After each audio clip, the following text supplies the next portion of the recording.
Lights, camera, action. That was You're right like on time. That was right on time. they've been waiting too.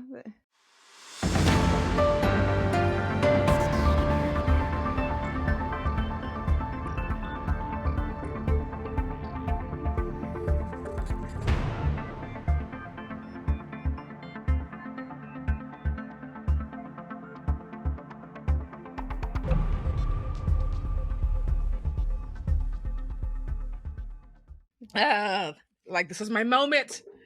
The TBR Lowdown family wants to hear this bark, this growl. You know, I've given up. I just let them bark. It's like they're just mad that I'm not downstairs with them. That's it. That's it. And they Yeah. can't come upstairs, so Right? here we are, But barking. hang on, if they could come upstairs, would they be just quiet because they're right next to you and they can see you? Would they be quiet, or would they want Mostly. to play and like have the attention and all that stuff? They'd mostly be quiet, except for a few moments where they would want attention. Like, eventually, they would want attention, Mm-hmm. but they probably just sleep. Actually, since Mercy's never been up here, she'd probably eat something. She's never She'd been be upstairs. excited. She's like, "Oh, well, She's what's all this sniffing on the stuff?" things. The house, Yeah. the upstairs is not doggy proofed in the slightest. She would get into so much trouble. When Hemi does finally pass and she gets more free reign of the house, yeah. Oh, There's gonna because be a what lot do of doggy proofing. what do you do? You gate the stairs so they No, she can't. legitimately has no idea how to go up and downstairs. Oh, So I don't even gate the stairs. She doesn't know. oh, okay, all right, So got it. yeah. Well, got it. It is not an issue. Oh, did my mouse die again? It did. Talk. It's all right. It's fine. It's an early Sunday afternoon, and we are getting ready to record a couple of episodes for you all. I And apologize to editing Naomi for all that banging. yeah. Oh, so Riverside has a new feature now where you can like remove sections Oh, that's right nice. within Riverside itself. It's kind of I kind of like when you get with a company on the ground floor because you get to see like all the changes and all the features they add and make. I like that whole process of like seeing, oh, they thought this would be a cool idea, or like, oh, they really listened to the community and they've added this new thing, or they took this thing away, or they made this thing easier. So I want to watch that video and see how to do that. Because that could save me a step in the editing process if I Yeah. could remove certain things out of it right in Riverside. Yeah, I imagine that So would I'm make it gonna much try that easier. out. Yeah. Okay, sorry, that was just my internal screaming. We've all done it. We've all been there. We had a little therapy session before the A little starting bit. the A little recording. bit. So A little anyway, bit. Yeah. what have you been reading, friend? I mean everything. Let me go back to a book that I started on January 1st that I've only read a couple times because I put it down to read other stuff, but that is Paradise Rot by Jenny. I don't know how to say her last name. Havel? I don't know. Hval. And this is translated from what language? Norwegian by Marjam Idris. And it's a very small book, little novella. It's not even 150 pages. Anyway, I'm only about 25 pages in, but we're following this young girl who is in college, and she has just found her way to I guess like a hostel, and she's looking for room and board for her, duration of completing her degree or whatever. And not much has happened yet or whatever.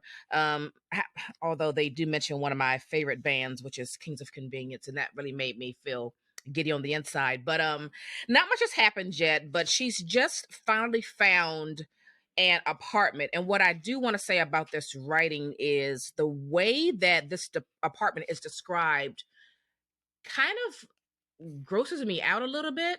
It's so descriptive, and the apartment is already making me uncomfortable the way it's described, and I don't feel like great things are going to happen. That's just the feel that I'm getting and the way in which she's describing this place. It's not very solid. There's not a lot of privacy. There are things growing out of it. And I am alarmed slightly, and I'm feeling uncomfortable, and I'm already slightly worried. And I also just am a tad bit concerned with the young lady in which she's sharing this apartment with. But again, I'm just 25 pages in. So we'll see where it goes. But just that whole description of the apartment, I was like, I'm not comfortable with this. I should not be able to step up on a step ladder and be able to see across the entire apartment, to see inside rooms, including the bathroom. It's weird, it's strange, and I don't like it. So Oh, it's like a loft. yeah, it's uncomfortable. But I'm enjoying this so far, and I'm probably going to get back to this tonight now that I Mhm. have finished another big book. So yeah, that's Paradise Rock, and this is going to count towards 12 Women, 12 Countries. So I'm excited about that as well. Paradise Rock, a novel by Jenny Harville, translated from the Norwegian by Marjam Idris. Well, I guess I'll just grab something else because I decided I don't want to talk about the book that I pulled. Well, that's your Where'd you right. get? That's your That is right. my right. I don't know where he went. Where are you, my friend? You're gonna cut all this out. I hope that everybody watching enjoys me going Enjoy through a it. book The that I audio thought people was won't like, hear it. Oh, I'm gonna try this new feature, Mark Clip. yeah, That's where I'm mark a gonna cut. clip of I'm trying me to like use sharing. more of the features in real time because that's what they're there for. Where are the S's? I thought you were right here. Here you are. Okay, you're right in front of my face. We're gonna talk about Bola because Ooh. I don't want to talk about the other thing I had. So I recently just finished Bola by Pashtim Statovic. I can't say his name. It's translated from Finnish. He is Albanian, but his parents left when he was like 2, so he's been living in Finland ever since. This is his 3rd book, and this book is about 2 men. One is Albanian, one is a Serb during like the Kosovo conflict, and they they have like one summer where they have fall in love and Mm-hmm. have a whole romantic thing. They go to like the beach together, all this stuff. But meanwhile, these 2 groups are at war. They shouldn't like each other. They also shouldn't be queer in this society because it's not acceptable. Um, Neither of them is actually a very good person. So you don't ever Mm. really, by the end of it, you don't like anybody. It's just this Mm. really raw snapshot of almost like star-crossed lovers, of reality of how trauma and abuse affect us. They're both have different traumas and abuses in their past, and you see how they get pulled into their presence. You get little snapshots of what it was like to be living during this particular time, kind of as both on both sides a little bit.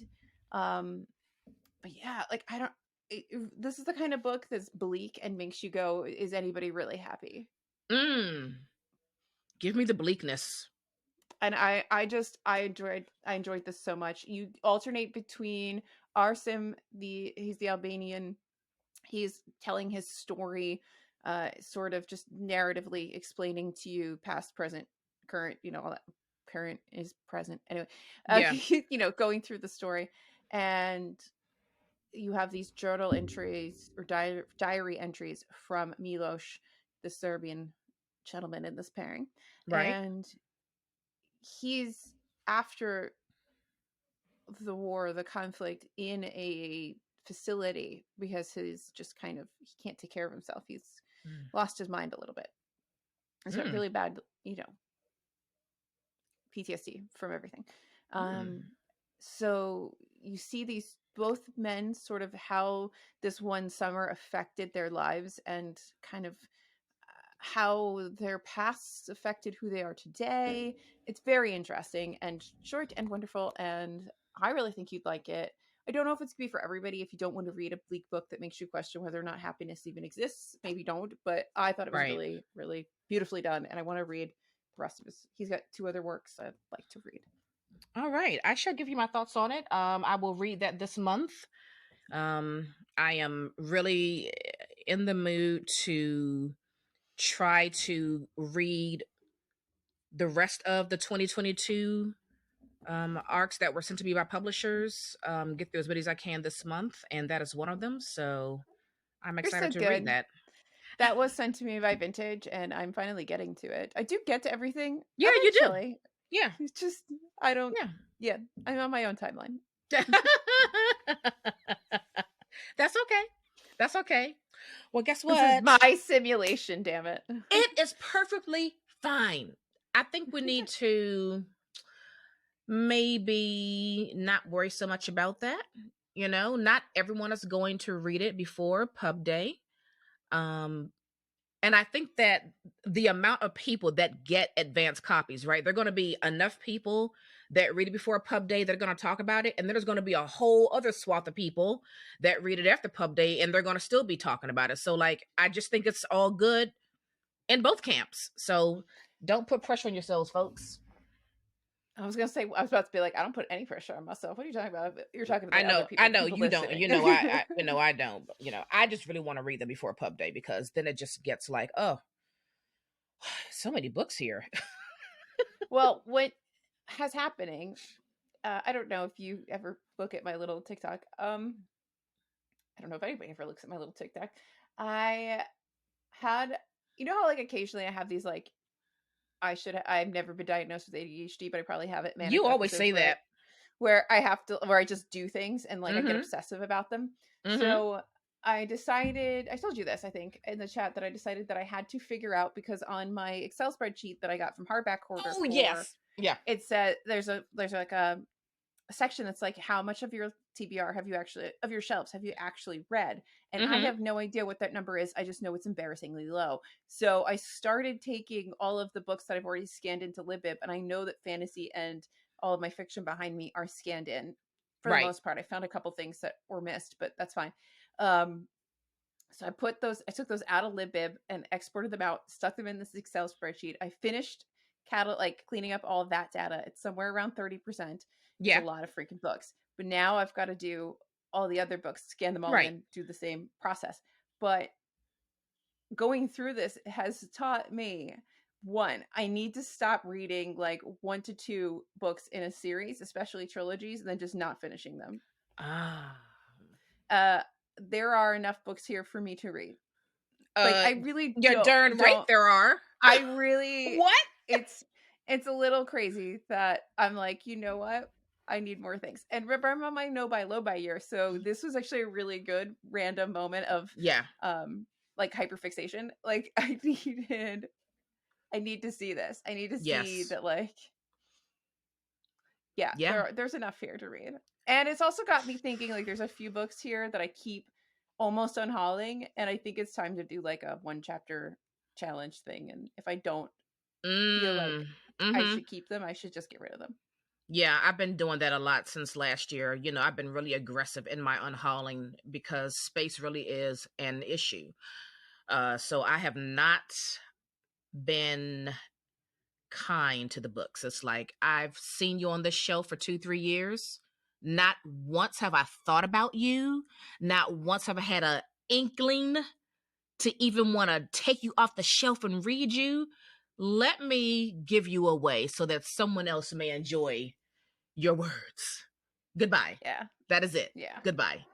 And you certainly have plenty to read. But I'm really excited to be just focusing on my own shelves and whatever the publishers send me. And, we have control over that too, for the most part, because last year I even started to really narrow down what I select from publishers. Like, really ask myself, okay, a lot of these sound great, right? But, like, in all honesty, how many are you going to want to read when you receive it in the mail? That's the question. So I was even really selective last year when the publishers send us these lists. Like, 20 things can sound good, but maybe I just choose 4. Because those are the ones that I like. I just know for a fact I'm actually going to read them when I receive them. And that's hard. It took me a few years to get there. I've definitely been a lot more selective, but also probably not as selective as you because I don't read them right away. So I'm Ah, like, you know what? That sounds like something I'm going to want to read, mm-hmm, but I'm mm-hmm. probably not going to want to read it like today. And then there's some things that like I really need to read today. Yeah. Does that make sense? I don't Yes, know. it Maybe does. it Yes, it does. Yeah. does. Yeah. So I'm proud of myself for that because I feel like in 2020 and 2021, it was entirely too much. It was just Yeah. entirely too many arcs coming through here, and I was like, I'm not going to do this to myself to myself again. I need to narrow this down. So I'm proud of myself for really sticking to my guns about that. Yeah. So It's helpful. it is. It is. So Speaking of 2022, oh we're here to talk to you about, do you only have 10, Naomi? yes. Good. No. We each have 10 Yes. books that we'd like Yes. to highlight as faves. I Yes. know I did a whole thing of shorts over on YouTube for my some of my favorites from the past year. There's some overlap with that, but I pulled out some other things that I just kind of wanted to highlight as well, so it's not the same content regurgitated to you. But there were some that just have to be regurgitated. I'm sorry. So I mean, with but that's that what our favorites caveat out are, there. right? Yeah, That's what the you're favorites gonna hear are. about some of these again because they were that good. I don't know what they're Absolutely. barking about downstairs, and I apologize to everybody. Yeah.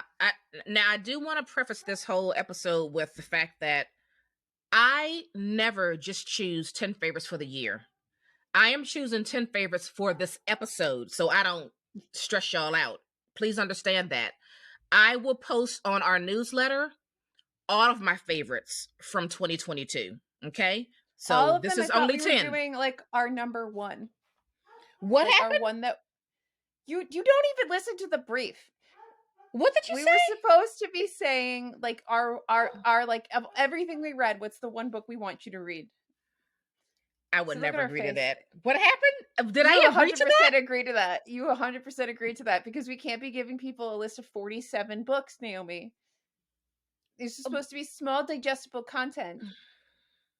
What, is this, huh? Okay. Wait, is that for the Substack? Okay. People, you are witnessing her getting me in line because I am the one that goes off into the deep end with all the books, and she has to reel me in The quite point of often. this episode is to do the bigger dump. The point of But I have an the even Substack. bigger dump. Alyssa, you know I have an even bigger dump. How am I going to tell the people?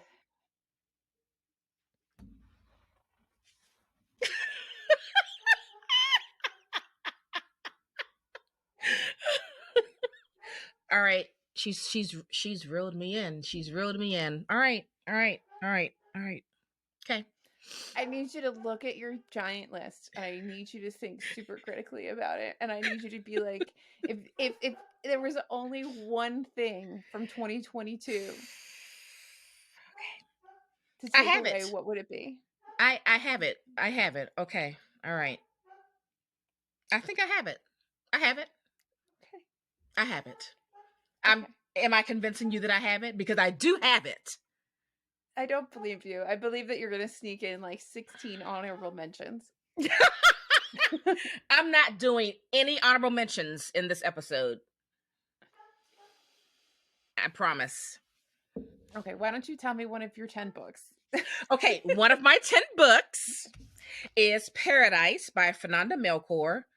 And this is translated from the what language is translated from? I have Spanish? no idea. I By think so, but I have Sophie no idea. Hughes. Very short book. This is a very short book, but my goodness, this is a very gruff and gritty book. We are amongst two misfit teenagers, and like they're inside this beautiful, luxurious housing complex. But then, like, juxtaposed is like these two characters who are slightly unhinged. One of the teenagers Hold on. is, Mercy's eating something she's not supposed to. oh no. Oh no, she's got camera so she can see the dogs. I'm gonna mark that clip there. because that's where I'm going to delete the audio part. She'll be back shortly, folks. All right. I apologize. She stole butter off the counter and was eating it, and Hemi was very upset about it. So that's why there was all that barking, because he was going, "Stop eating the butter! Stop eating the butter! Stop eating the butter!"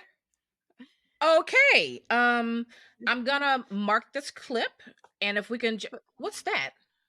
It's a Garrett Funko Pop. Oh, Jesus just came home with presents for me. He also that's got me nice. a Dobby. But Dobby's so cute, though. Like, know, Dobby's adorable. And he's reading a book. Why does she have to be such a fucking turf? Anyway. All right, I'm gonna mark the clip here, and if you can just start over with the speaking of 2022. Speaking of 2022, Naomi. Hang on. Okay. Speaking of 2022. Yes, 2022. The year of our Lord, last year.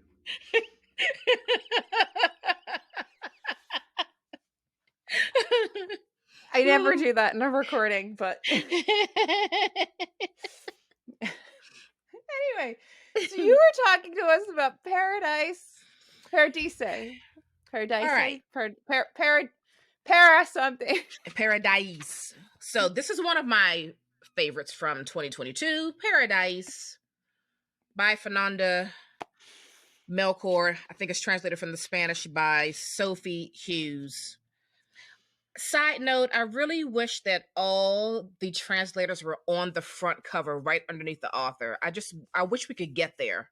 Agreed.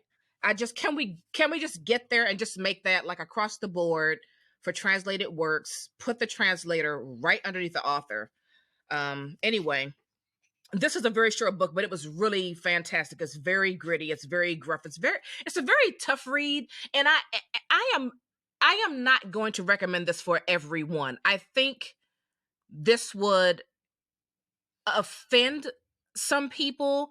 I think it will make some people uncomfortable. So I'm not going to say this is something that everyone needs to pick up because of its content. So we're with two misfit teenagers, but like they're in this luxury housing complex, right? Which is crazy because these teens are a bit unhinged. One of them, Franco, he is an overweight kid. He is absolutely obsessed with porn. And he fantasizes about doing sexual things to the married lady neighbor all the time. He talks in a very derogatory way about this woman. It is actually quite disturbing because when young people talk like that, you never know, are they just talking trash or is this going to like come to fruition in some kind of a way? And that is the feeling that you get throughout this book. Both of these teens are dealing with very different things, very different homes, very different lifestyles, but there is so much anger and so much violence in the way that they talk and the way that they think. It really unsettles you. And the writing is so visceral. It really made me want to read her other work. I think her other book is called Hurricane Season, and I'm definitely going to get that and read it. But if you can handle the roughness in which I just described, then I would say give Paradise a try. But just know this is a story that like we're on the train, right? And then like all of a sudden there's ice on the tracks and that sucker falls off, okay? Off. Like off. I have only heard good things about both of her books, and like a lot of people have told me I need to read them. Also, did you see my face when you said unhinged? Like that's like it's like a dog whistle for me. Yeah, like I was like, whoop, unhinged. Yes, yeah. You in particular would enjoy this. There's a lot to pick apart with these teenagers. And she's Mexican, apparently. I looked it up, so you are right. It's translated from Spanish. Boom. Thank you. All right. So. Buttergate's over. Let's talk about this. I'm sorry. If you're listening to this, you probably don't know that we had to pause because my dog is eating butter, but that's okay. If you're watching this, you know. Yes. Oh, I'm sorry. My brain is just like, that totally took my brain out. Anyway, I so mean, I'm butter of gonna all actually things. butter. No, so, you know what? Hemi also really liked butter when he was her age. I don't know what it Oh, is with butter. Don't ask me. I also okay. used to eat sticks of butter when I was a little kid. Am I the only one who did that? And I would like scale the cabinets so that I could get into the fridge so that I could get the butter. I know they're not my human children, but they are my children. Are you okay? Yes. I just had a vision of little Alyssa scaling the cabinets trying to get the butter. Okay, go ahead. I gotta get myself I together. still eat. I don't just eat sticks of butter anymore, but I still eat frozen peas because I think frozen peas are delicious. That's Anyway, hilarious. Oh my gosh. I finally read the full trilogy of Yay. the All Souls trilogy, and I do need to watch the show now. I watched a couple Mm. episodes, then I was like, no, Alyssa, you need to finish the trilogy first. So I've read Discovery of Witches twice, and I still think of the three of them that is my favorite of the trilogy because I could watch Diana and Matthew fall in love over and Mm. over and over and over again. Shadow of the Night is sort of a time. It's a little bit more historical fiction. I'm trying not to ruin things. It's a little bit more historical fiction than uh A Discovery of Witches, Okay. and the Book of Life is a little bit more like the first book in terms of how it's set up and the things that are happening in it. That is very vague, but that's the best I can do for it. So we're going to talk about A Discovery of Witches itself because then I'm not spoiling the entire series. Um, I know that this is not for everybody because I've heard some criticism of it. Like after book one, people don't like it. I feel Mm. like this is the kind of series that you would like and people that read like you would like because it's very detailed Mm-hmm. and like there's a lot in it. It's a very lush series. It's a lot more like the historian where you're just really like deeply embedded in this world. Like you can see everything, smell everything, touch everything. You are in Mm. this world. That sounds So wonderful. basically you have Diana who's a witch who like can't do magic, but she's also a professor. I think she's a professor at Yale, but she's in Oxford for doing research and stuff like that. I think she's doing some teaching there too. Okay. She's in a library. She gets this book pulled for her and a whole bunch of weirdness happens and all kinds of strange things start happening in the library around her. There's also vampires and there's also werewolves. So there's three Mm-hmm. non like human sort of like fully human species, and there's a whole like not coven like a governmental body that makes sure that they don't like interbreed and they don't do things and keeps the peace between the three factions and all that.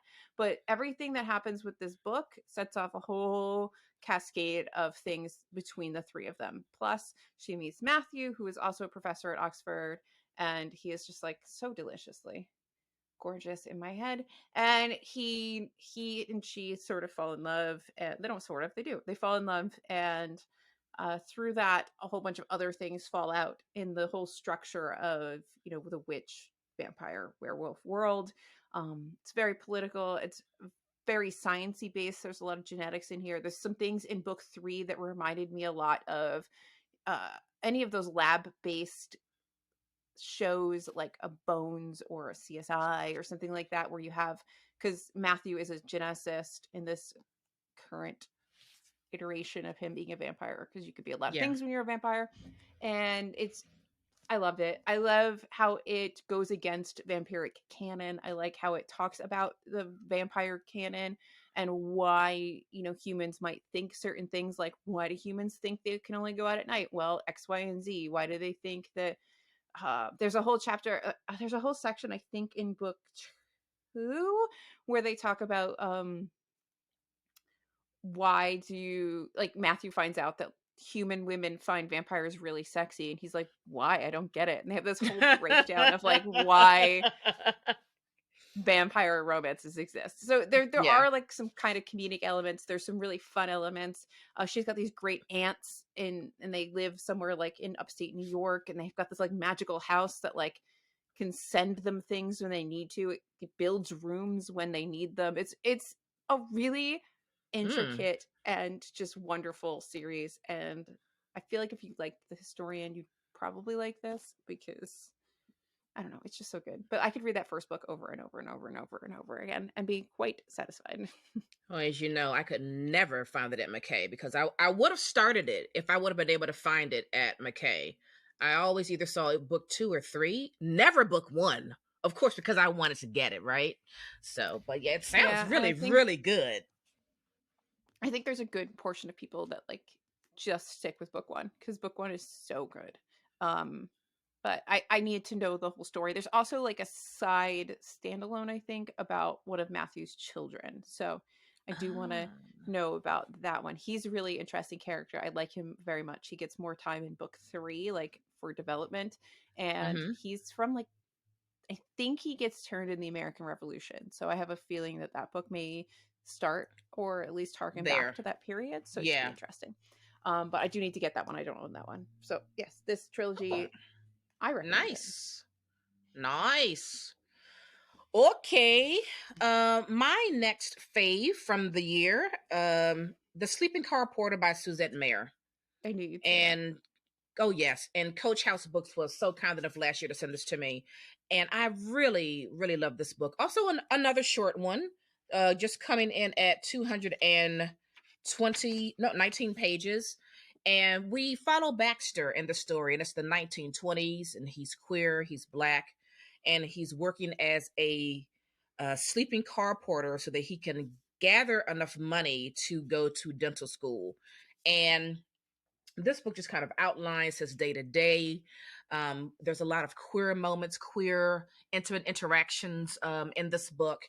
And it really shows just all the crap that he had to put up with being a sleeping car porter. One thing that stood out to me was the fact that, let's say, somebody in his, train car stole the towels. Well, that cost would be deducted from his pay. That is ludicrous. But you could imagine how stressed you would be, hoping and praying that the passengers in your train car don't steal things, because ultimately it's coming out of your money. Then there was the issue of demerits and only being able to, acquire a certain amount of demerits, or else you would automatically be fired. But not really knowing what the tally of the demerits is until after your run is over, and you go see like the head guy or gal, and they like tally it up. And so the level of stress that he had to go through on these runs was felt so deeply in these pages, and just the unfairness of it all. It was an excellent read. Suzette Mayer is a new to me author, but boy, am I in love with her now. So I highly recommend The Sleeping Car Porter by Suzette Mayer. Sorry, I have my mic muted so you didn't yell at me for eating nuts on the... Thank you, friend. You're welcome. That won, or was nominated for... It won, right? It that won. Big Canadian book prize? Mm-hmm. Yes. Well deserved. I guess we're not doing these in any particular order. Oh, yeah. Mine are in no order. Oh, it's so hard to only pick 10. Anyway. Yes, it was, Alyssa. Very, very hard. Magma. Because I think about this all the freaking time. I'm not saying the name because it's Icelandic and I can't. There. Anyway. So this is a very short book. It's a very poetic book. The author is a poet, first, and then this is, I guess, their first novel. Or novella. I never know where that line hits, but you follow a woman who falls in love. I talked about this a bunch on this channel, so channel. I'm so used to talking on my channel on this podcast. So it's a story about a young woman who falls in love with this man and gets into this relationship with him and moves in with him, and then you watch her descent as he just emotionally abuses her, and you watch her friends and family try to get her out of that relationship, and you watch her struggle that cognitive dissonance of not understanding what people are saying to her, because she's like, no, but I love him. And it's the kind of thing that I think is very relatable, and I think about it a lot, and the way that it's done I think is done really well. And it's very emotional. I love it. It's quick, it's short, but it packs quite the punch. And yes, please. Yeah, that's all. It's yes, please. since you've read it, I've seen more and more mentions and videos about that book, and Mhm. it looks to have resonated with a lot of readers. I think it's the kind of thing that if you've ever experienced this in a relationship and if you've ever Mm-hmm. gone through like all these stages, you're gonna see yourself in a lot of different places. And I wonder if you're also in a relationship currently, will that sort of open your eyes up to it? So Mm. it's definitely a very well done portrayal of emotional abuse. And I always think that like emotional abuse is a very tricky one because it's so easy to overlook or miss or Oh explain yeah. away. Oh And yeah. it's so powerful. You carry those scars so deep within you forever. I mean, there are things like even in a healthy relationship that your partner will do where you, because you have that deep in you, you're just gonna forever sort of be triggered in some way and Mm-hmm. be like, Mm-hmm. it's like, can you talk yourself back down from it, or do you just Yeah. let it sort of corrupt everything? I don't know if that makes any sense. I'm trying to not be too personal on this, but Yeah. Yeah. Yeah. For sure. it's a really yes. Please read this. I love it. That is all. Well, my next one, Alyssa knows very well because we did a very deep dive on it on the show, and that is Mother Thing by Ainsley Hogarth. I Shout feel like out I've to heard Miss that. Hogarth's parents who left us a really nice comment on I our know. TBR Lowdown Facebook page. We really appreciate your comment and for listening to our episode. Thank you so much. We Yeah, got so parental we did. approval. We did. I'm not going to go too much into it because, again, we did an entire episode on this book, but I'm really into these like darkly comedic books. And I think that everything Ainsley did in this book was just spot on. And I still think about it. I Mhm. might read it again. I read it twice, but I might read it again because it's really engaging. It's quite funny and it is very dark. I mean, we love an unhinged character. And then, Yes. like, I love, and I know some people don't like this, but I am so cool with a story that doesn't like wrap up nicely in a bow where I enjoy not knowing really what happened next or how did things come to an end. Sometimes I enjoy that open-ended kind of a story, and that's what this book did. And I was kind of here for it. Did that I bother you or like did you like that? No, I liked it. I like open-ended stories when it's done in what feels right. Like it feels right to have the open-ended story. It Yeah. feels right for me to uh, be left to imagine what Mhm. happens next as Yeah. opposed to when it just kind of ends and you're like, but like what? Yeah. Sometimes and I don't know how to describe or articulate that because I'm not that smart, but I just feel like there's like a gut feeling almost like where you feel like, all Mhm. right, this makes sense. Like I'm with you. Yep. I can imagine the next steps, but sometimes you're like, no, I need you to explain Yeah. this. Yeah. So anyway, I recommend listening to our episode that we did on Mother Thing and grab a copy. Mother Thing by Ainsley Hogarth. It's so good. It's so It unhinged. is. I freaking love it. It is. Um, this is a little bit of an open ending too, so nice segue. I didn't talk about this in my 31 favorites, and I kind of feel like I need to, and that is Young Mungo, Douglas Mm. Stewart. Um, I think that this is better than Shiki Bane.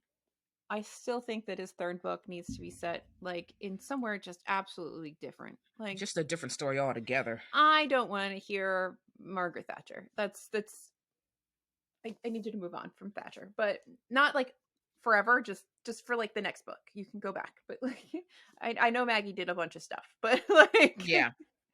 let's move on. But I really loved how Mungo is the center of the story, how nobody, as opposed to some other character like in Shuggy Bane, I love how well and res- like he just does.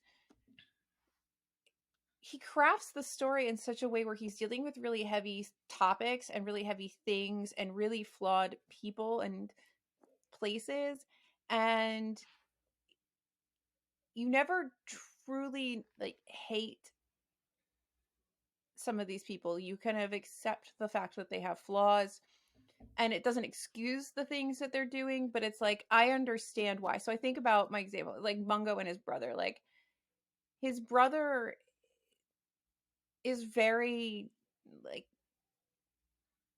he's very tough. He's a tough kid. He is like kind of a bully. He is very intimidating, but he's also the kind of brother that will beat the shit out of somebody who's mean to you, right? Even if he Mm-hmm. doesn't agree with you. So there's a love there that Yeah. is complex and not perfect. And I really liked the execution of that. I really loved the ending of this story. I kind of kept waffling back and forth between whether or not I liked it, because you have kind of two Mm-hmm. different points in time that are slowly converging and then the story continues. And once we started getting closer to that convergence, I really was hooked in on the story, and I needed to know the fate of these two young boys and what was going to happen with them. What decisions were they going to make? So I just think that this was far better executed than Shuggy Bane. I think Yeah. Shuggy Bane was a little bit too heavy in the detail and um, the descriptions of Glasgow, and like just some of it was just, it was a little too much. It could have been edited down. This is a little bit more time with your characters, time with their feelings and thoughts and experiences than just explaining to me yet again how somebody is drunk.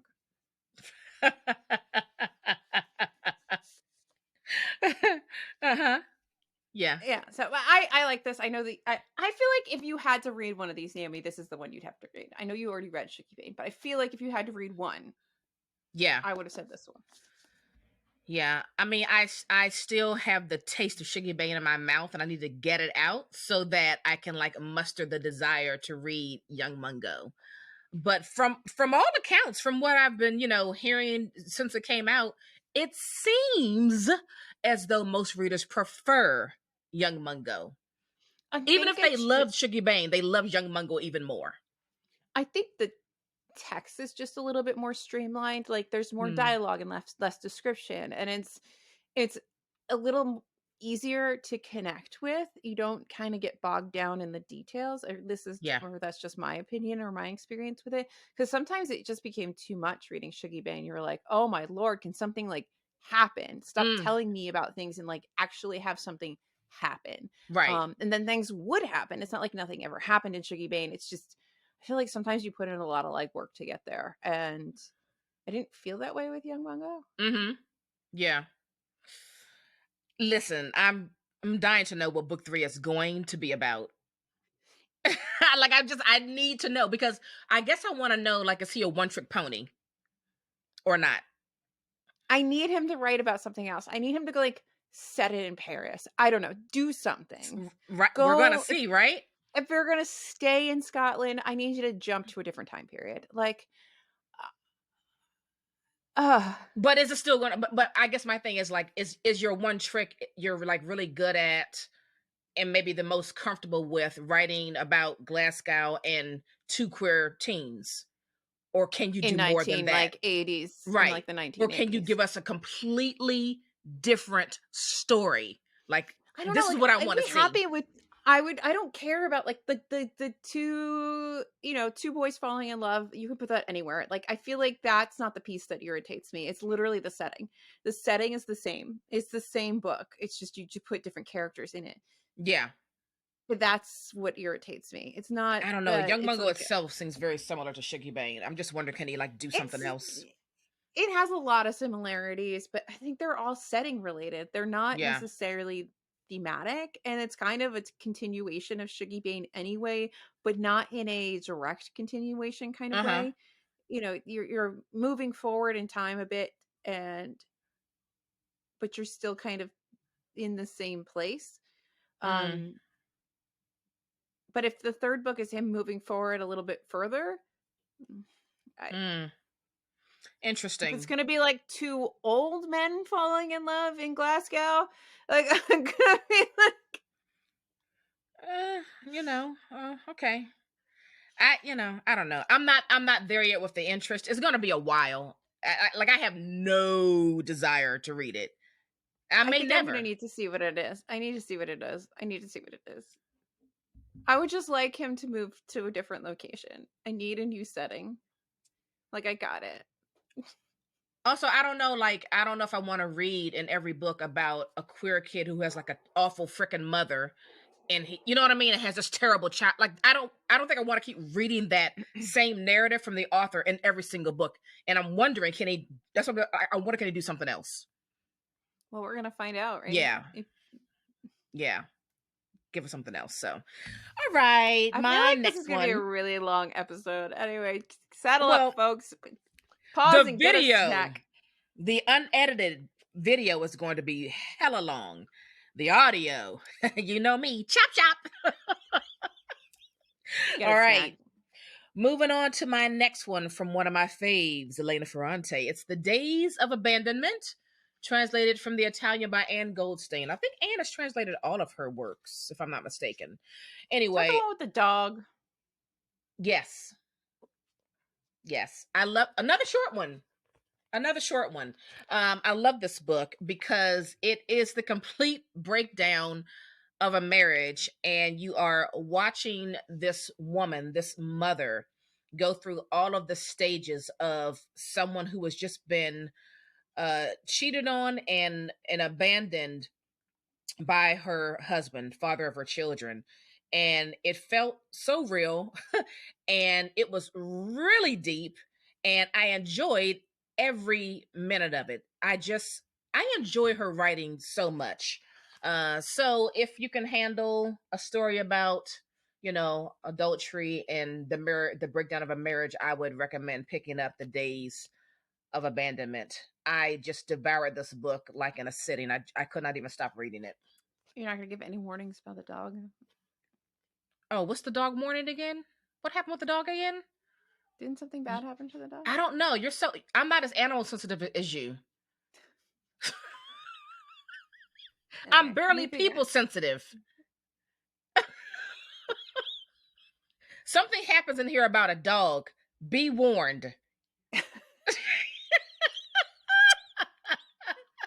This is why I don't do trigger warnings. I don't know what they are a lot of the time. So listen, I'm just being real about it. Don't look for me to give people trigger warnings. I'm not doing it because I don't pick up on those things. I'm leaving it to the authors and the publishers. They should put it in there. I don't think it's our responsibility. I think it's their responsibility. Well, don't leave it to me because I won't pick it up. Yeah. Yep. She won't. I won't. Anywho. So, I've only talked about this 17 times. I don't really think I need to explain it anymore. You can see it in like 1,000 different videos here on the podcast, on my channel. Girlhood, Melissa Fabos. This is just a fantastic collection of essays about what's it like being a woman and how much does it suck to be in a heterosexual relationship. But it's phenomenal. There's a lot of discussion about like consent in here and how we are expected to bend ourselves to society, and like a cis white man might not have to. Those kinds of things. It's very good. Yeah. It's fantastic. Highly recommend. Please read it. I know you really. That's all I'm saying about that. I'm not one. going any further into that one. Did you read it yet? No, but you really love it. You really love it. I do, because I think that it's a really just well executed collection of essays. I think they're really well written. I think they're incredibly relatable to, especially if you're like in your 20s or 30s. I think it's incredibly relatable. I love that she was a dominatrix and how like that how her sex work gets pulled into her discussion of being a woman, having a woman's body, of being in different kinds of relationships, etc., etc., etc. Yeah. I may pick it up one day, especially if I see the McKay. Yeah. I just got distracted. I saw that. Yeah. Anyway. It's on This my is a radar. very distracted. This is one hell of a recording. I know. Anyway. When people ask me, "Oh, how come you don't have a booktube channel?" I could never. I can barely get the house quiet enough to record these podcast episodes. I just could not It's even hard. do. I don't need that kind of stress in my life. My next one, by another fave of mine, Mieko Kawakami. This is All the Lovers in the Night, and this is translated from the Japanese by Sam Bett and David Boyd. Fantastic book. Another short one. Listen, you already know that I love this author. If you've never read anything by her, I just recommend just giving yourself that gift.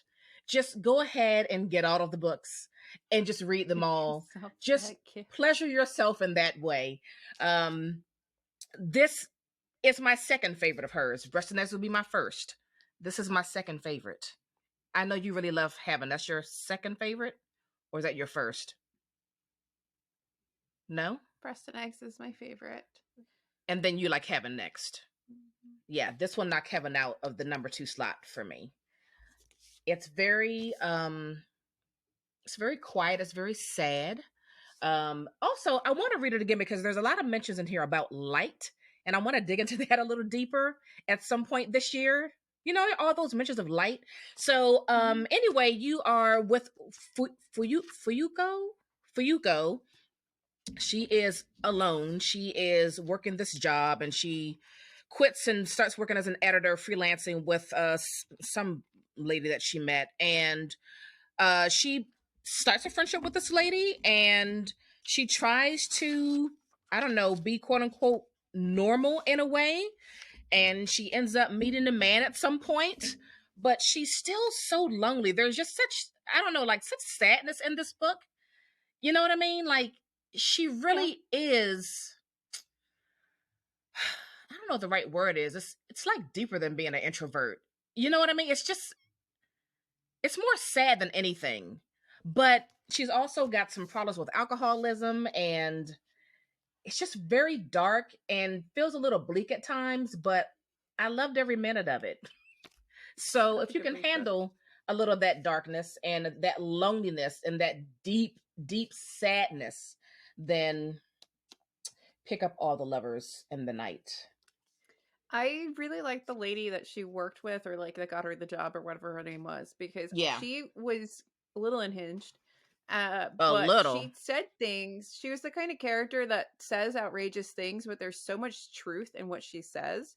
Like there was a lot of what she said about being a woman in the workplace that just I thought was stellar. I really liked her. Of all the the 3 big characters, she was my favorite. Yeah. She's a I don't give a F kind of a lady. And I think it's because she probably realized it doesn't really pay me to give a F. You are gonna think what you think anyway. So I may as well just be myself and be comfortable in that and just live my own truth. And she did. Yeah, I really liked her. Also, while you were just describing that in the beginning there, I was realizing how many parallels there are, at least at a very basic, boiled down way, to convenience store women. Yes. Very much so. I mean, they're not exactly, but there's like a really like when you go down, start boiling it down to like basic components. There's a lot of things that are similar to the basic structure of that book. Yeah. But, different books though. I never confident when we do these because I always want to make changes, but we're going to commit. When Women Were Dragons by Kelly Barnhill. I love this book. This was read sort of at the end of the year. I had wanted to read it all year, and then I finally got myself a copy. It's beautiful. In my feminist book club box. I think this book is fantastic. This is about an alternate reality where in the 1950s in America there was a spontaneous dragoning where like all these women just turned into dragons and disappeared, and the scientists are trying to figure out why, and the government's trying to kind of cover it up, and you're following this young girl, and her mom is very sick. She has cancer, which she beats and comes home, but eventually she does get sick and die. Sorry, spoiler, but she has cancer. It's 1950. She has an aunt who is not like all the other aunts. Spoiler, she's a lesbian. Um, but she, like, she works on cars and she wears overalls, and she's not like con- concerned with getting married and having children exactly and all these other things, but she really loves her niece, all this stuff. So you're watching this little girl grow up and watch all these things and find all these things out, and she's looking at all the women in her life, and you get this intertwined with different news articles and scientific writings from this one character about the spontaneous dragoning and other spontaneous dragoning events and where they're occurring. And they're occurring in, like, you'll find out that, like, Mr. Fulton at the whatever factory used to chase a lot of skirt, and then one day the whole thing burned down and all the women were gone and all you could find were like Mm, their shoes, right? So mm, it's this really that's crazy. fantastic like a feminist sort of Yeah. magical realism tale, where women eventually just kind of go F you and embrace their power. Mm-hmm. There's other things going on, like her mom, she's getting older, she's wondering, like, why did my mother never turn into a dragon? And she learns that her mother has other powers, other things that Mm. are related to, like, science and math and all this stuff that she had to repress, basically, because she was a woman, because she had to step back for a man to take center stage. So there's really, I love it. I think it's, I don't think it's like a 5 out of 5, 10 out of 10 book. I think that you could criticize certain areas of it, but, like, for me, the whole vibes, everything, Yeah. I loved it. I think about it a lot. I So good. I really want you to read this. I would love to talk about this on the channel more in depth. I think it's fantastic. That's wonderful. I love that cover too. That Oh, sounds and it's really gorgeous. good. It sounds It's really really good. good. And the way that she interweaves, like, these different release reports and studies and things, and just, like, little bits of info dumping on you, Mm-hmm. is just so well done. And you kind of, by the end, every time some man gets his comeuppance, you're like, Yeah.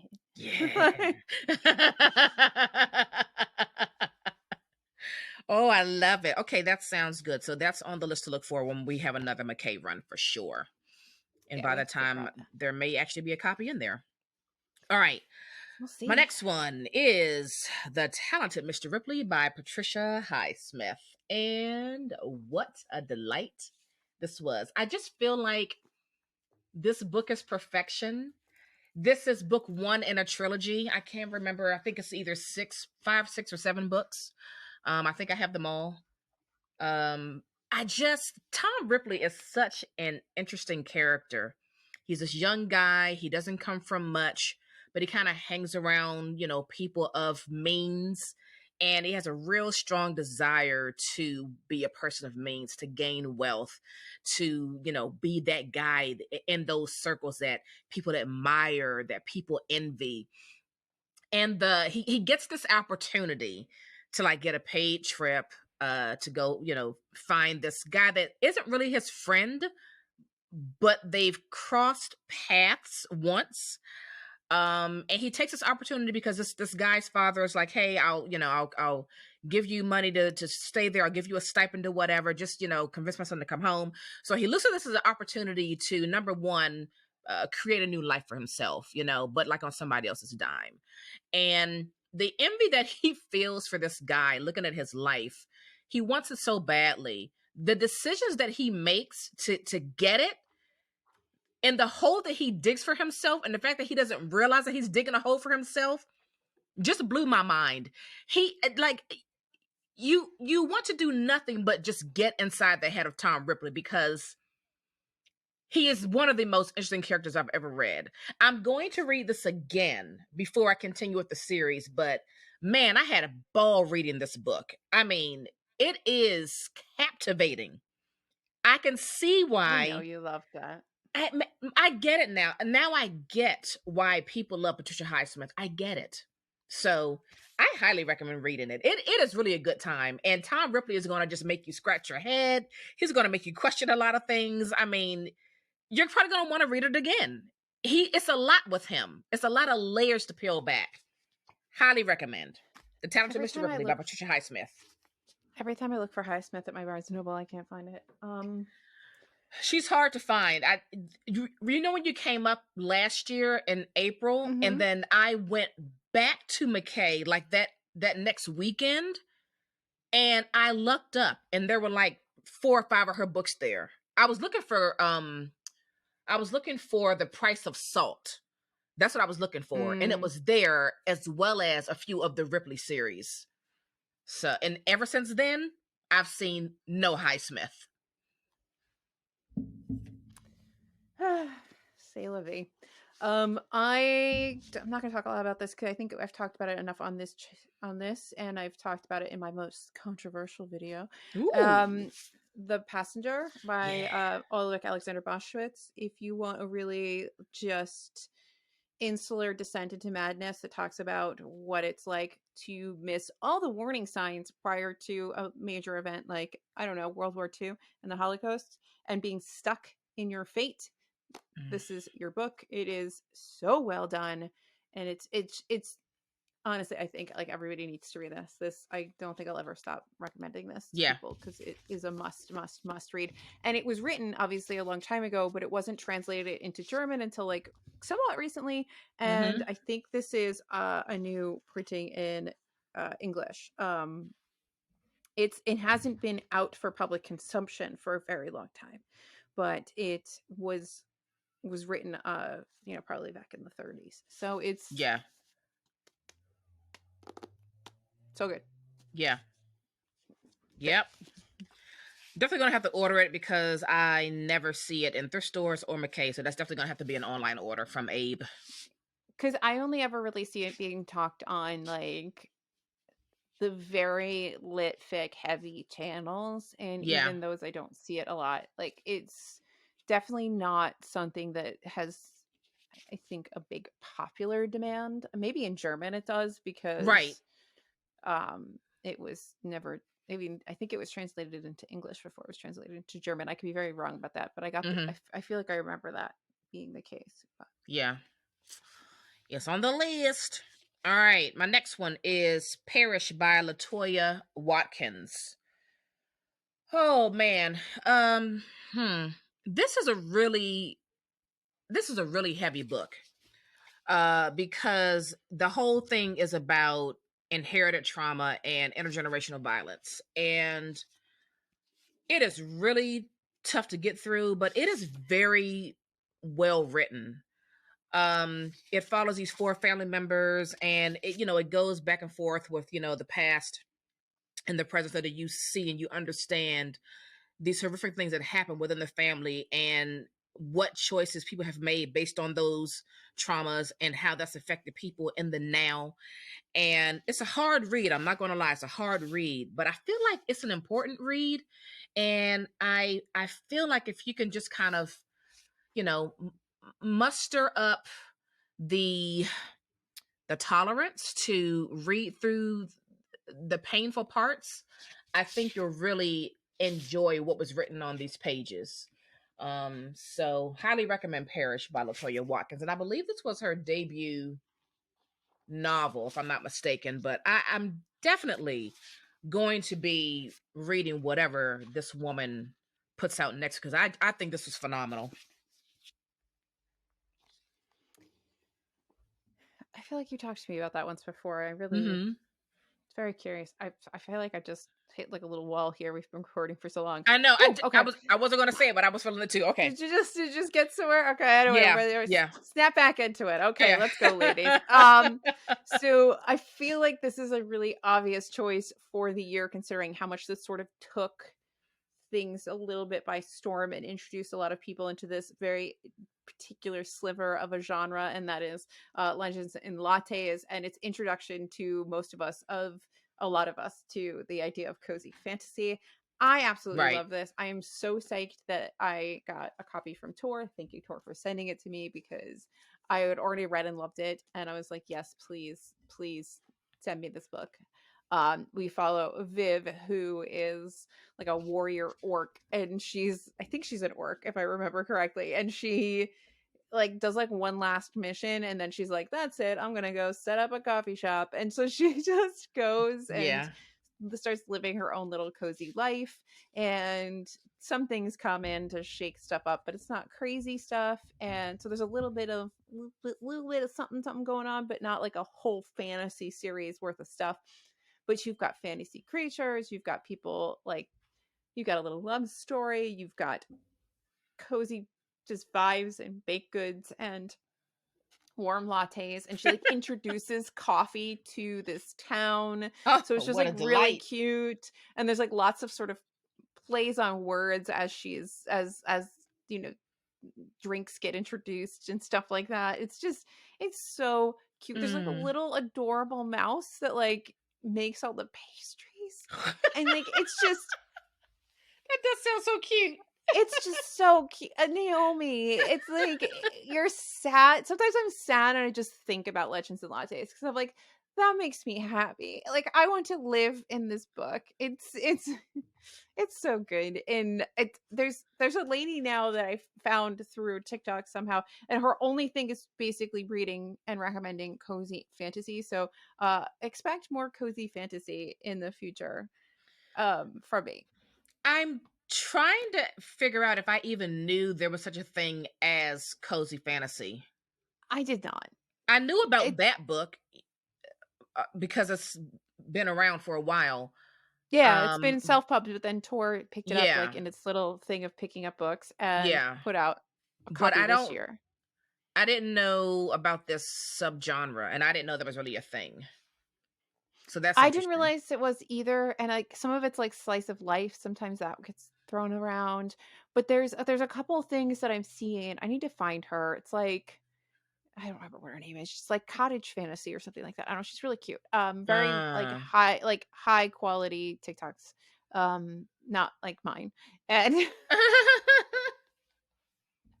she's like a real creator. And but her recommendations are really interesting. Like every time she does pop up in my feed, I'm like, okay. Uh, I will say that one of the things I dislike about book talk is like, unlike, I don't know, it's just harder for me to remember the names of people and the way the platform is and how the content's just kind of constantly rolling. It's really hard for me to consistently watch one creator unless Yeah, I guess I train my algorithm, but I you don't have to want to like train it. my algorithm.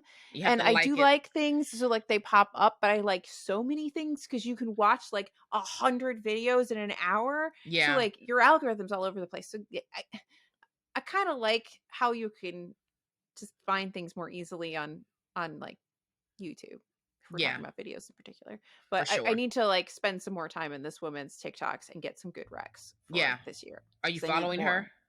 Yes, I need Okay. more cozy fantasies. Need them. Interesting. It's another subgenre we have, cozy fantasy. Okay. All right. Okay. My next one is Out of Esau by Michelle Webster Hine. And boy, oh boy, you talk about reading this book, and I'm just like, listen, Randy, that's the husband's name. I'm gonna need you to get your entire babe together because Listen, we're Randy. all just sick of you, Randy. Every last one of us is sick of you. So this is a book about a woman in this marriage. They've got two kids, and Randy, the husband, is absolutely god awful. He is insecure. He is not happy with himself, with his life. He is a miserable human, and he makes everyone around him just as miserable, and also just as afraid and very uneasy. And at some point, this woman meets the pastor of this town that they're in, and he's a really nice guy, and they become friends. And she begins to question a lot of things about her marriage. I mean, her husband is absolutely insufferable, and the way that Miss Hine wrote this book and the rage that I felt for this woman was so strong. I mean, it was strong. This is another book where you just cannot put it down because you need to see what's going to happen next. And you are just hoping. It's like you're mustering up all your strength to give to this woman so that she can like make a decision that's going to put her and her children in a better place, because being with this man just isn't it. So I highly recommend Out of Esau by Michelle Webster Hine. It's I fantastic. thought I had secured an audiobook copy of that. Oh, and man. I guess I didn't. I'm already like skipping ahead to try and figure out if my like something, I don't know. Anyway, so I don't know how I didn't talk about this in my 31 favorites. I think because I thought I read it last year, and I looked it up, and I didn't. I read this in February. Oh, okay. And that's Drive Your Plow. Yes. How did I not recommend this already? So we're correcting that in this episode of TBR Lowdown, because Drive Your Plow Over the Bones of the Dead is so freaking good. It's so good. I'm sorry, Olga T did no wrong with this book. Our main character is absolutely unhinged, and I absolutely agree with all of her actions by the time you get to the end and you find out why she's doing everything she's done. The story is so like that great amount of unsettling that you have when you have an unreliable narrator. It's so freaking good. And the Australian version has, I know, it really is beautiful. It's right up your alley on the cover. And she's gonna hate this, Naomi, all this. I know. I'm gonna leave it in. But I'm gonna leave it right excited. in there. This is excitement. Okay. I know there are other copies of Drive Your Plow, but as a Greyhound owner, having a long doggo on the cover makes me buy your book. So I don't know. Just read the stupid book. It's so good. It's so yes. Good. Last year was our year of Olga T. Yeah, and she really blew it at Books of Jacob. Yeah. You like Drive Your Plow the most. I like Flights the most. Flights I liked. I understand why people dislike Flights. I think it's a very strange structure and narrative. Yeah. But I really did enjoy it. There were some really great moments. Drive Your Plow stuck with me. I love this book. I need to reread it. I mean, yeah, for sure. Look at all those. Like, I love this book. And I'm sorry, I 100% identify with this woman. Like, this would be me. If I could live in the woods, this would be me. If I could live alone and be a grumpy old lady in the woods, this is me. Right. I don't know that much about William Blake, though. So the fact that it follows a Blake poem is just, I mean, I'm not that kind of lit bro. Yeah. Yeah, for sure. Recording in session. Mm-hmm. You know who else needs a she shed? Naomi needs a she shed. Need a whole nother she house.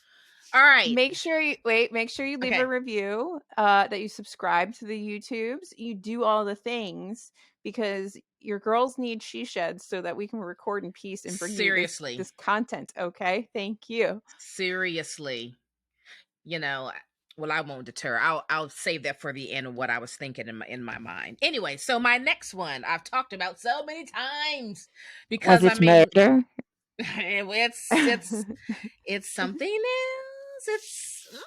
It's Cleopatra and Frankenstein by Coco Malors. I knew you were gonna have that in there. Yes, God, man, this book. Oh, I'm thinking about when I initially got it from the library, and I was on my porch, you know. Was I on my porch? I may have been inside because I think it was cold. Anyway, I was reading this book for the first time, and I was like, I'm in actual love. This book, you know, I love a book about a marriage, okay? And I've been married before. You know, I'm divorced. And the things in this book were so relatable. Many actions, many things said. It was like, ooh, I have been there. I have been in this very moment. It was hitting home in a lot of places, and it was very real for me. I just want to recommend this. I know it's been going around, but if you happen to have missed it, I need you to check out Cleopatra and Frankenstein. I'm so excited about this author. Yes. You have a question. How many times have you read it now? 2.5. Okay, just wondering. And I'm going to read it again. No judgment, just wondering, because I know you read it multiple times. Yeah, I read it 2.5 times. And then I stopped because I was like, no, I want to be like in a different position when I read this, where I have like no interruptions. But this is going to get a third complete read from me because I just enjoyed it that much. So There there you have is it. there are definitely moments. I remember we read this separately. I read it way after you read it the first time, and I just remember messaging you and being like, "Oh, Naomi, Mm-hmm. I don't want to remember this." It's like, Yeah. Okay, like Cleopatra and Frankenstein, the Days of Abandonment, those books do hit differently depending on where you are in your life and what you've already experienced. true. You and I have had a marriage. We got a marriage behind us. And it gives you a different perspective on those kinds of books. Yeah. Like a fresh, 24-year-old who's never been married or never had like a real serious committed relationship, you're gonna like take in those books a lot differently than somebody who's already like had a whole marriage and went through some shit in that marriage. A whole ass marriage. Yeah. Yeah. That's why sometimes it's kind of cool to come back to books later on in life and read them and see how you relate to them like in your current space, True. because it can be quite different. Yeah. Um, I couldn't get by without saying this one more time, and that's Betty. Mm. Yeah, you really, really love that one. You know, it it is just such a there's so much like darkness in this book. There's so much trauma in this book, but there's also this thread of this really beautiful relationship between a father and a daughter Mm-hmm. that is just so good. And the things that this dad says to Betty, the things that this dad does for the family, like he's just such a good man. Like this makes me sound like I have dad issues. I don't, but like he is just so wonderful. And that thread kept me going through all the traumas in their lives, Mm. and the mother is just so broken, um but he loves her so much, and that love, like, there's just something about a person that Yeah, can love people so fully with I'm getting teary now, can yeah, love somebody so fully with their full heart and accept all of their flaws, yeah, um without judgment, is just so rare, and I'm literally gonna cry. Like, yeah, this book is so good. yeah. I need to stop crying now. It's look, yeah. It's That such a good book. that book touched a lot of people, a lot of people. Yeah, I have her next book, um, not like her next in line, but her next Mm-hmm. book that's coming out this year, Yeah, down here. Um, sounds like it hopefully won't be as tear jerky, but right. it's very Yeah, I sad, love and when a book can touch you like that. it's so good. It's just so freaking I good. know. You're not alone. You're not alone. Yeah, That was a winner for a lot of people, yeah. for sure. Yeah, So, definitely have tissues. I mean, yeah. it's a good book. All right. All right. My last. You already know what it is. It's the Neapolitan novels by Elena Ferrante, translated from the Italian by Anne Goldstein. I feel like we just need an episode where you tell me all the Elena Ferrante books you've read and how much you like them, and I'll just be here. Listen, I've already talked about this quartet a lot. It's wonderful. You should read it. It just made my day. I'm going to read it again this year. That's what I know. It's going to happen.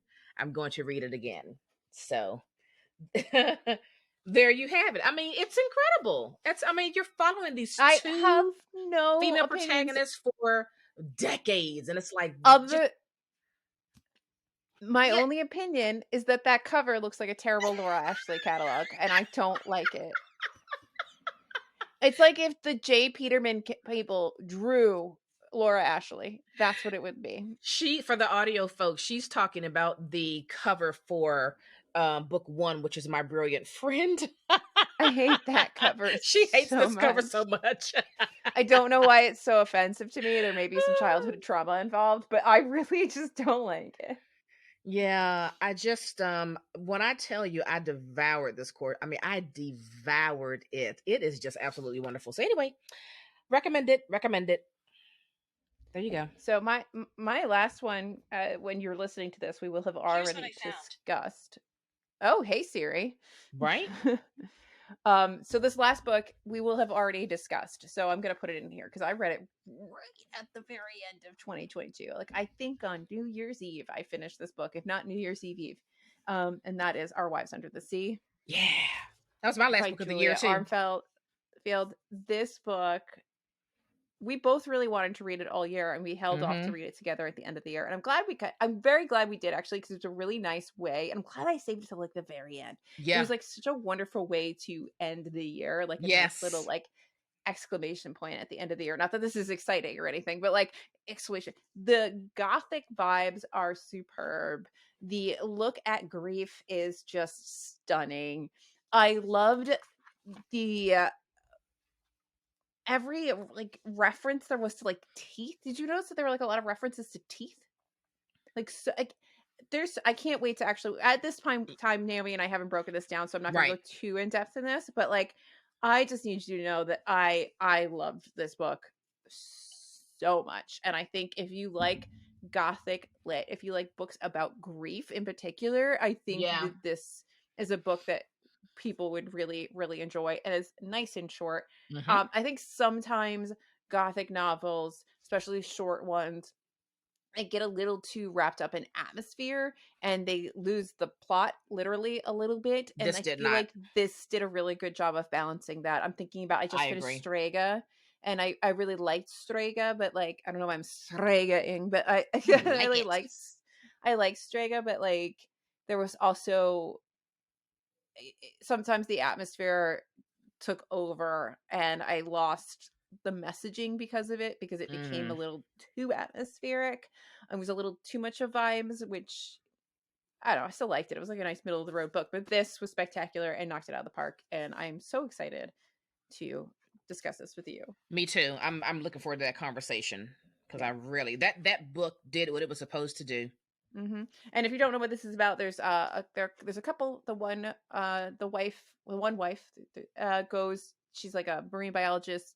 She goes on these long jobs, basically, where she'll be out in a submarine for a while. She takes one job where she goes and she's supposed to come back in a certain amount of time, and she doesn't. And then eventually she does return, and she returns different.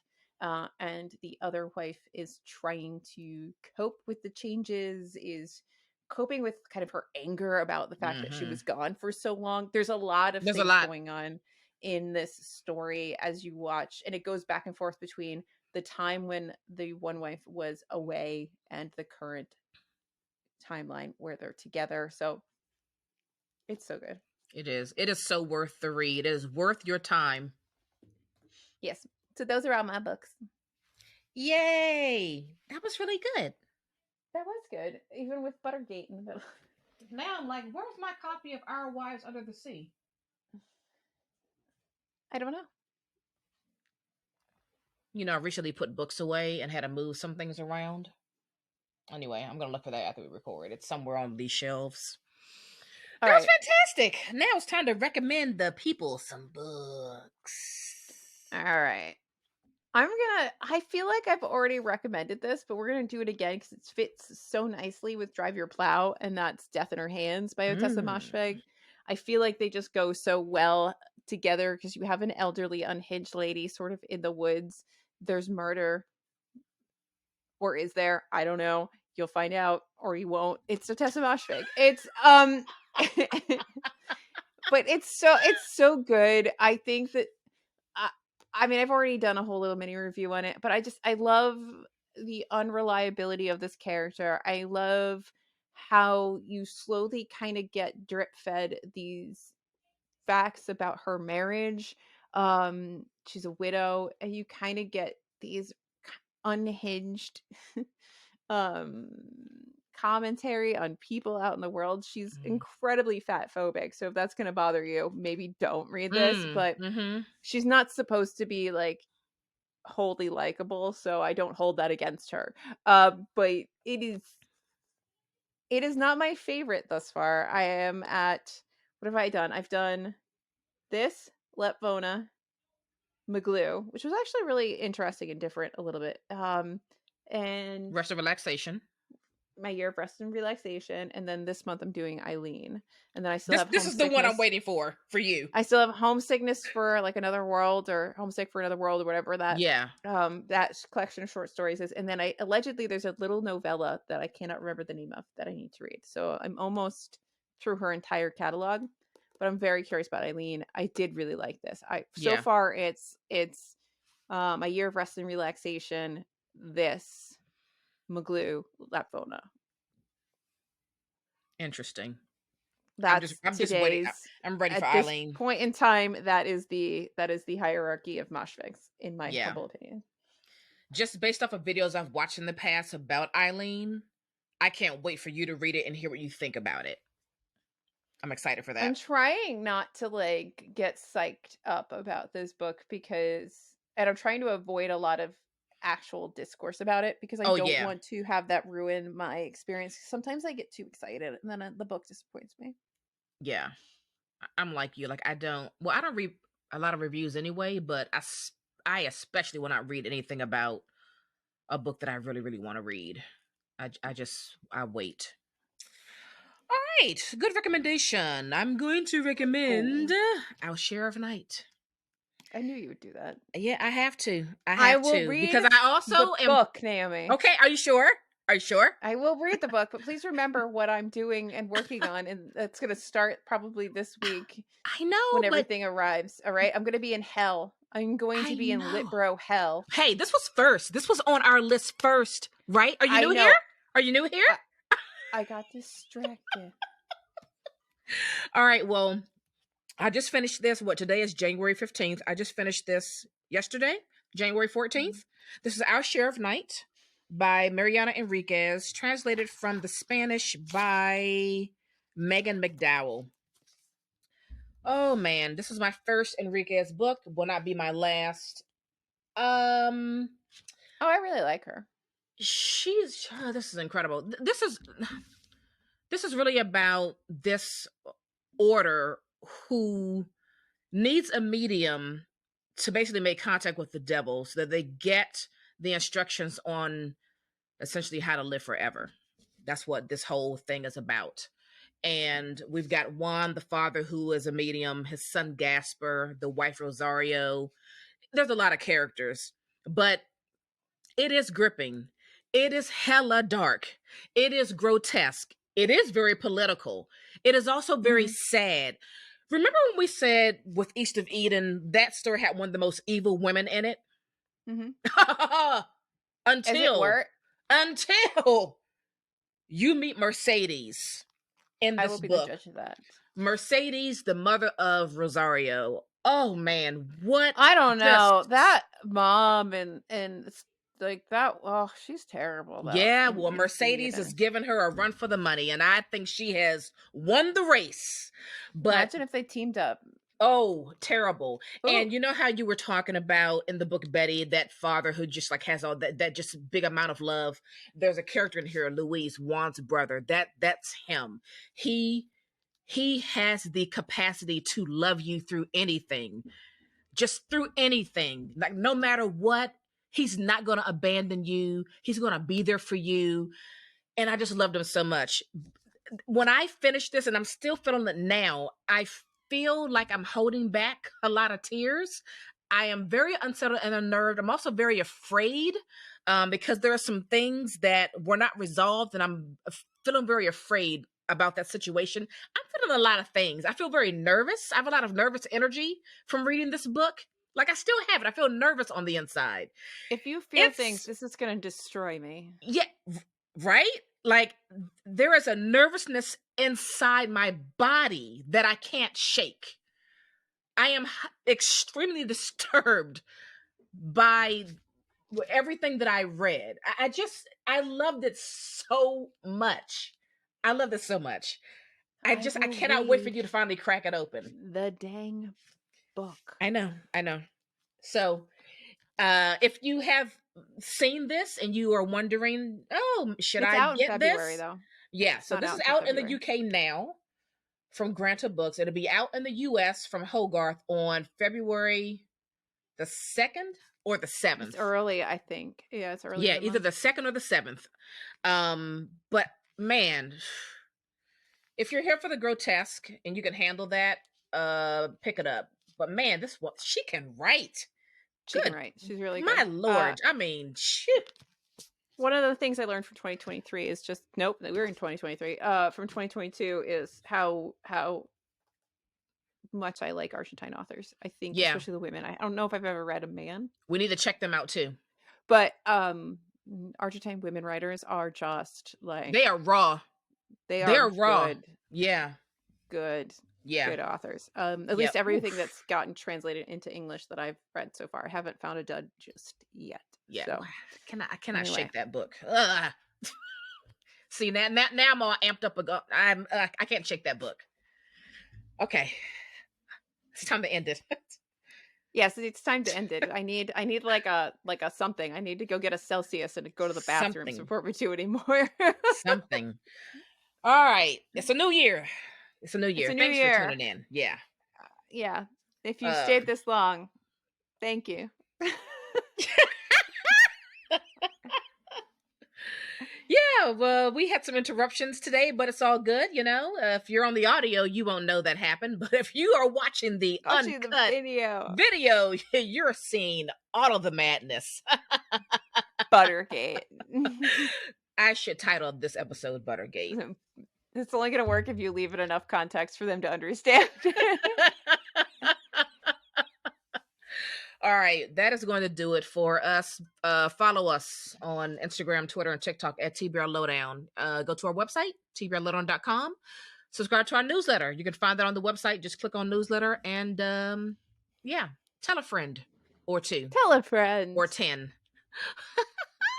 70? I don't know. Yeah, how many friends do you have? Just go through your whole address book. Just let them know. 4. All right, that's going to do it for us. We're out of here. Bye.